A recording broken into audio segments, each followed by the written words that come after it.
Salut à toi belle âme, j'espère que tu vas bien et je te retrouve pour qu'on puisse parler de la solitude dans le divin. Donc il y a 3 points que je voulais voir avec toi. C'était justement ce qui avait été prévu avant qu'on ne fasse le soin de liberté qui est venu s'immiscer comme tu l'as vu directement. Donc n'hésite pas, si jamais tu me prends en cours, à aller voir le soin justement liberté qui justement d'ailleurs a ouvert ce qu'on a fait autour de l'enfant intérieur. Hein, on a beaucoup parlé de l'enfant intérieur lors de ce soin. Et puis, après ça, on a fait une série de vidéos qui touchent à l'enfant, justement, sur l'enfant intérieur. Mais là, j'avais envie aussi de revenir sur cette réalité de comment on est quand on se sent seul, oui, mais dans le divin. Donc, voilà ce sur quoi va porter la vidéo. Installe-toi confortablement si tu en as envie avec un petit verre de 2 points notés. Respire profondément et puis on est parti. Alors, avant de commencer, bienvenue à tous ceux qui ne me connaissent pas, qui sont les nouveaux sur cette chaîne.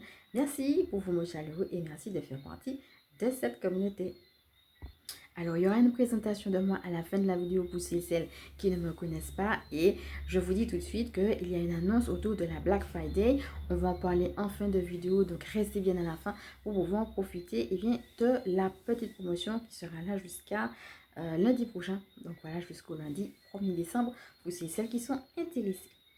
Voilà mes amis, on va commencer comme d'habitude par respirer profondément.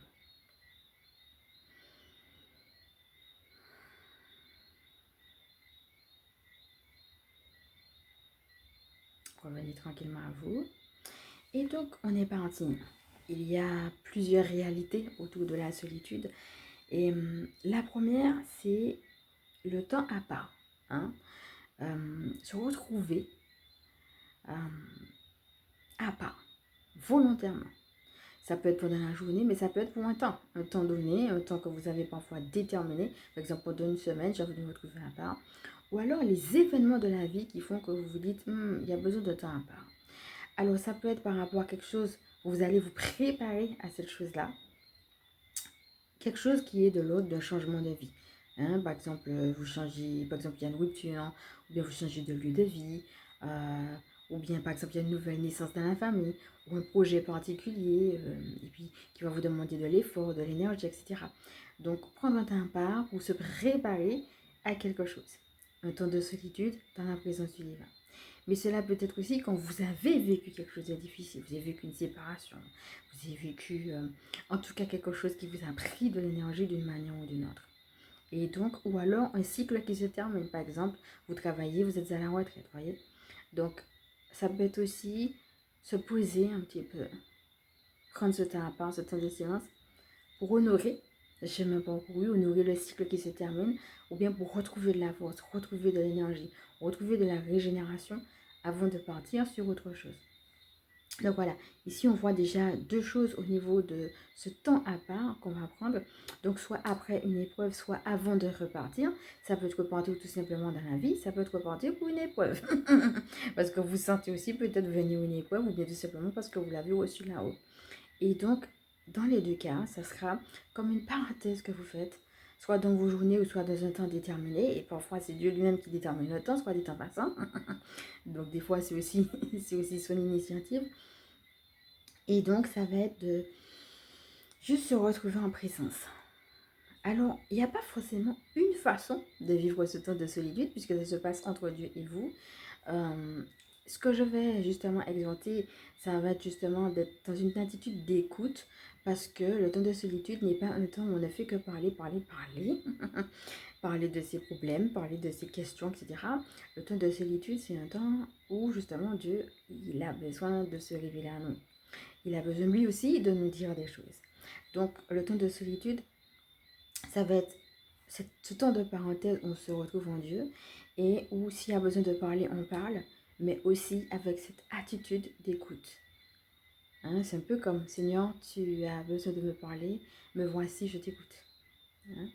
Et donc, dans cette attitude d'écoute, ça va être, si vous recevez des choses, de les noter, ou alors tout simplement de rester en présence, de rester en silence. Parce que dans le silence, il y a des choses qui se passent, il y a des choses qui bougent, même si vous ne les voyez pas. Ça peut être en vous, mais ça peut être autour de vous.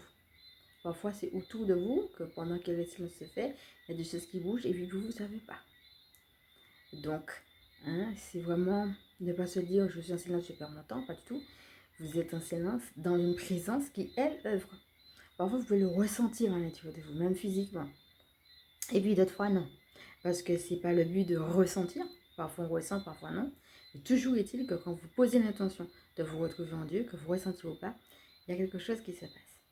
Alors, si vous recevez des révélations, des visions, etc., je vais vous exhorter, après c'est aussi à voir si cela vous correspond ou non, à ne pas forcément tout de suite chercher à décortiquer, à savoir qu'est-ce que Dieu veut vous dire par telle vision, tel mot, telle chose. Ne cherchez pas, après encore une fois, hein, c'est à vous de voir si ça vous parle ou pas comme conseil, mais à rentrer tout de suite dedans. Terminez votre temps de silence. Allez jusqu'au bout de ce temps de silence, de ce temps de pause, de ce petit moment que vous avez décidé de prendre. Pour certaines personnes, ce qui peut aider pour renforcer aussi ce temps de silence, ça va être aussi le jeûne. Donc, à vous de voir si vous avez l'habitude de jeûner, si vous avez envie de jeûner, comment, etc. Il y a plusieurs types de jeûnes. La vidéo ne va pas porter dessus. Mais sachez que ces petits temps à part peuvent être renforcés également, et bien par le jeûne. Et comme je le disais, une fois que le temps de solitude est terminé, à ce moment-là, vous faites un petit bilan. Vous prenez un petit temps, vous regardez votre cahier, ou alors les images si vous n'avez pas noté, ou autres que vous avez reçues. Qu'est-ce qui s'est passé? Et même si vous n'avez rien reçu, prenez quand même ce temps de bilan. Qu'est-ce qui s'est passé pendant ce temps de silence? Voilà. Ça peut être comment je me suis sentie, qu'est-ce que j'ai reçu, et comment, d'après moi, eh bien, ce que j'ai reçu me met en marche, ou qu'est-ce que je comprends de ce que j'ai reçu. Sachez que vous pouvez avoir reçu quelque chose et puis ne rien comprendre sur le coup, et comprendre après coup. C'est pour ça que je vais quand même conseiller de mettre des traces, hein, d'avoir une trace écrite, parce que souvent, moi ça m'est en tout cas beaucoup arrivé, je reviens sur le cahier parfois des mois après, je relis, je dis ah ben tiens, et je commence à comprendre, ça dit aussi le coup, peut-être j'ai compris une partie mais pas tout, et il y a d'autres choses, je dis ah c'est ça qu'il voulait me dire, vous voyez, et ça me permet de voir que j'avais déjà été avertie ou alors qu'on m'avait accompagné d'une manière quelconque. Ça me permet simplement de me rendre compte qu'il est là et de rendre grâce. D'accord? Et donc, c'est une manière aussi de vous encourager sur le chemin que de voir que le divin est toujours là. Donc, l'idée, ce ne sera pas forcément quand vous faites le bilan de tout de suite comprendre. Peut-être il y a une partie que vous allez comprendre, peut-être il y a une partie que vous n'allez pas comprendre après, peut-être vous allez rien comprendre, mais en tout cas, vous avez reçu. Et même si vous n'avez rien reçu, comme je disais, prenez quand même ce temps de petit bilan. Et dans ce temps de bilan, vous êtes en gratitude. Que vous ayez ressenti, vu, etc. ou pas, vous prenez ce temps de gratitude. Alors, on va reprendre brièvement les étapes. Ça va être, dans un premier temps, pourquoi vous prenez ce temps de solitude. Réalisez pourquoi vous voulez le prendre, ce temps à part. Donc, on a vu un petit peu, eh bien, pourquoi on peut faire, en tout cas dans cette première partie-là. Alors, à ce moment-là, vous allez poser votre attention. Par exemple, c'est la régénération. Vous posez votre attention de la régénération. Et puis, vous commencez par, eh bien, tout ce qui vous passe par la tête. Ça va être comment vous vous sentez, ce que vous avez à dire, vos questions, vos interrogations, vos interpellations, tout ce qui vous passe par la tête. Donc, une fois que vous avez posé l'intention, vous parlez. Vous faites votre prière aussi. Voilà, par exemple, je pose l'intention de la régénération. Je voudrais être comme ci ou comme ça, me sentir plein d'entrain, plein de joie, etc. Vous approfondissez avec la prière.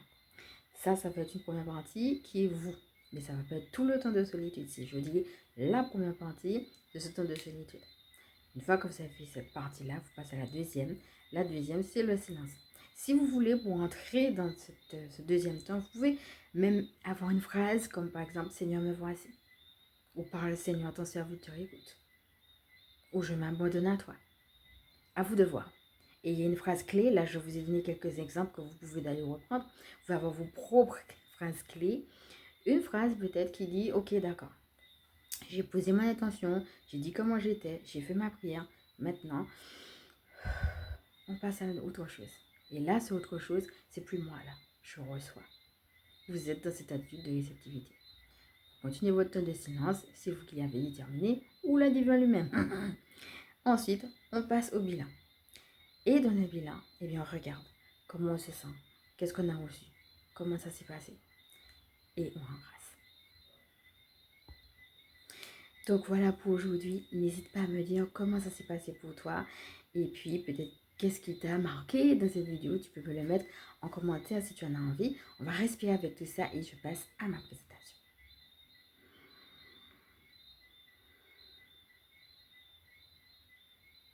Voilà mes amis, je suis Emmanuel, je suis chamane. Ma mission de vie consiste à permettre aux énergies sacrées de s'intégrer dans nos vies humaines.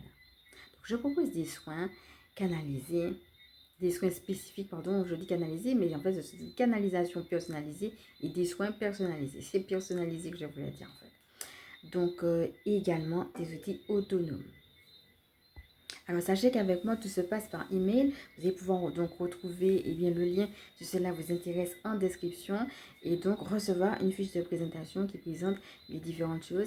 Et donc je parlais de la Black Friday, c'est moins 50% sur les canalisations et les soins.